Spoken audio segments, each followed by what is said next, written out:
This is the Atlanta Small Business Show with Jim Fitzpatrick.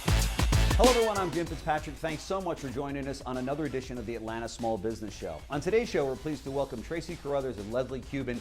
Leslie is franchise industry expert and owner of FranNet Atlanta, and Tracy is the owner of Big Frog Custom T-Shirts, a franchise located right here in Dunwoody, Georgia. Ladies, thank you so much for joining us on the show.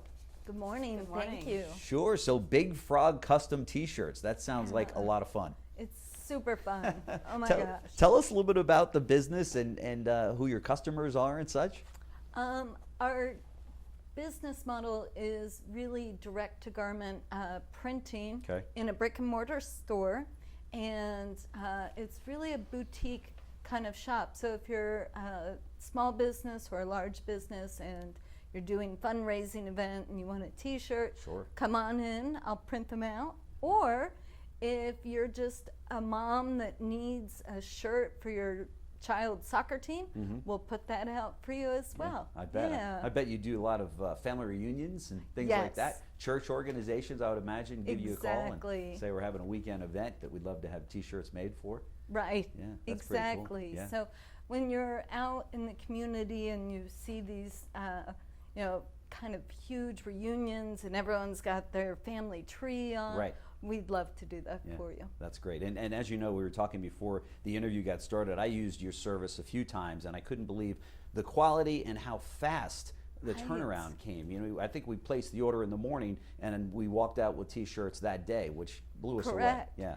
We can print a shirt and have it ready and turned around within a few minutes, within an hour. Wow, while you wait. That's while incredible. you wait. If you bring your artwork in, we'll help design it for you right there. Sure. So tell us a little bit about your background. I mean, this is a cool business to get into. I know it's a new business for you, but what did you do prior to opening up the franchise? For the last 20 years, I've worked in 2 different ISPs.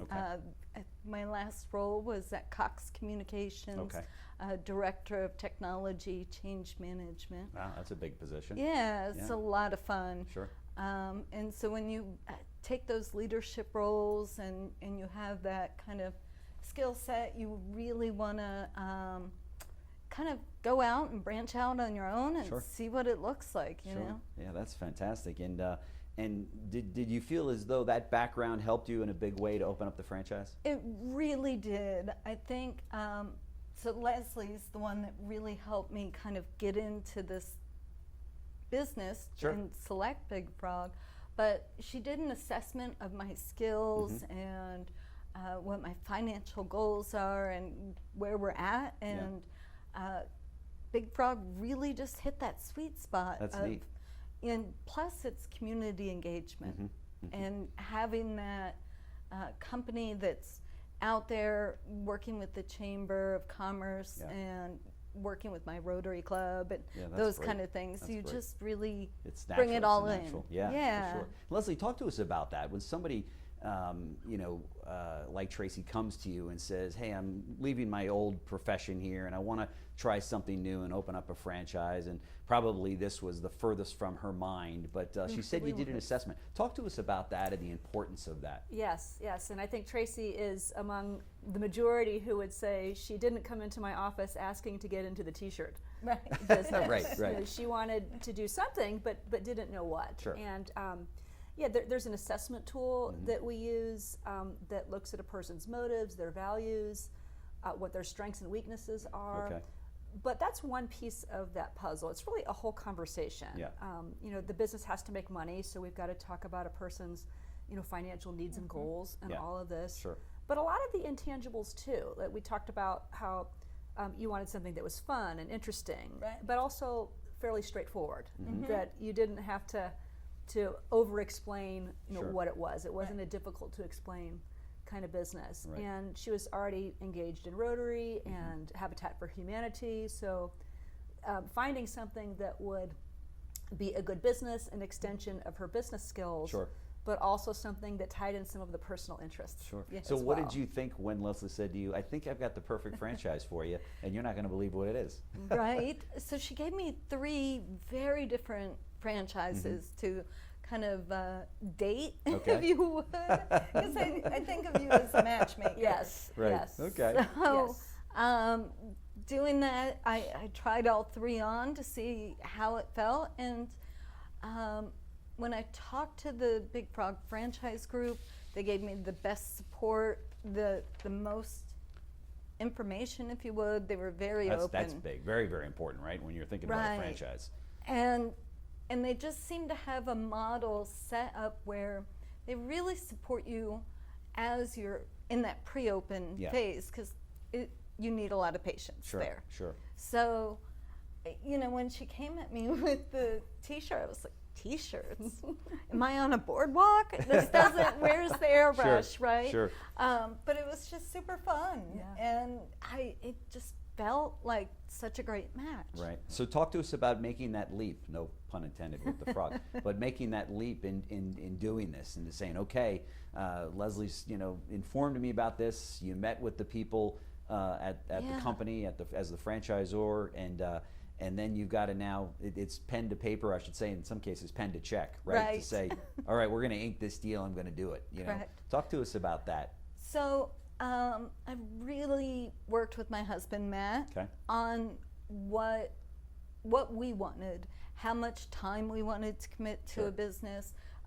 He's keeping his full-time job. We know that there's financial commitment, that we have to make in this kind of 2-year window of, okay, it's gonna be a little skinny around here without my paycheck. Are we good? Sure. And he just, I'll just say Matt was behind it 100%. It met kind of our requirements that we could keep going camping. On the weekends. We didn't have to really give up our lifestyle. And what's so cool, right, Leslie, about a franchise is that you're really minimizing the risk, aren't you? It's not like any other business opportunity where somebody may open up. If it was Bob's T-shirts, for instance, they may say, they might have more apprehension about that. But it being part of a larger franchise network, when somebody now goes online and say, hey, I need custom T-shirts, your company's going to come up before Bob's T-shirts, that just has one store. And talk to us about the importance of that. And it's doubly important because most people have never owned their own business before. And if they're choosing something that's a part of a franchise system, it's not an extension of their job. Meaning they're usually choosing something. I mean, you worked at Cox, and now you're in the custom garment business. It uses your skills, but it's a totally new kind of business. So I'm having a business where it's been around for a while. You can validate that. Tracy, you went and talked to a variety of franchisees before you even made the trip down there to visit them. So the ability to learn about the business and what are the key skills you need to have or that you need to learn. Having vendors already established, and in this case, having some brand recognition in the business before even opening. We were chatting before the interview. If you don't mind, can I ask you to share that what you shared with me? Sure. So our store email address is dunwoody@bigfrog.com. Sorry, I guess that sounds like plug. No, it's quite all right. It'll be on the screen. That's what we're all about here at the show. And the website points, Big Frog's corporate website points, if you put in the little map, it says, okay, here's your closest store. And my store was coming up and as active as opposed to, hey, opening soon. So from July until mid-September, I've had 40 different requests for T-shirts and garments. That's a pretty nice way to start your business. And some were for shirts up to 400. Oh my gosh! Wow! In an order. So I was able to refer them to Michael and Tom's store in Buckhead and out in Marietta. So that was great. But it was so before I'm even open, I have leads. So what were some of the takeaways in this process that you can share with our audience that may be considering doing a similar thing and jumping out there and buying a franchise? I think really have patience. The process will take longer than you hope it will, but it's fine. Everything's fine. Paperwork is king. Everyone's going to look at your finances, so be ready for that. And be disciplined with yourself. Sure. And then we were talking earlier, don't make perfection, the ultimate goal, because no one's perfect. Right. There's no one judging how you did this, Sure. business plan. Just go with it. Write something down, and then you'll have it. Yeah, for sure. And what advice would you have to those that are watching right now, thinking about a franchise, and what are some of the initial steps that people should take? Yeah. I think a common way that people go about this is they want to find something that they're excited about, that they're passionate about, but they can sometimes mistake their love for what the product or service is for what they would actually do as the owner. Okay. And sometimes those can be two different things. Yeah, I could see that. The advice I give is, yes, you want to like your business, Right. but you have to really look at what would your role as the owner in it be? Right. And do you have the skill sets for it? Can you learn those skill sets? Sure. Is it something that you would want to show up and do as the owner of your business? That's what resonated the most when we first started to work together, actually, was don't go for your passion. I had gone to massage therapy school. Okay. I'm a licensed therapist now. And once I went through, I was like, I don't think I want to do this. It's a wonderful profession, happens. but I don't Sure. think it's for me. Sure. Yeah. And what you said really took it home. Like, this is, it's about business, not necessarily your passion. Yeah. Yeah. That's pretty cool. Well, Leslie Kuban, franchise industry expert and owner of FranNet here in Atlanta, and Tracey Carothers, owner of the newest Big Frog custom t-shirt franchise right here in Dunwoody. Yes. Thank you so much for joining us on the show. Thank you. That was great. Thanks for watching Atlanta Small Business Show. ASBN is a part of the JBF Business Media family.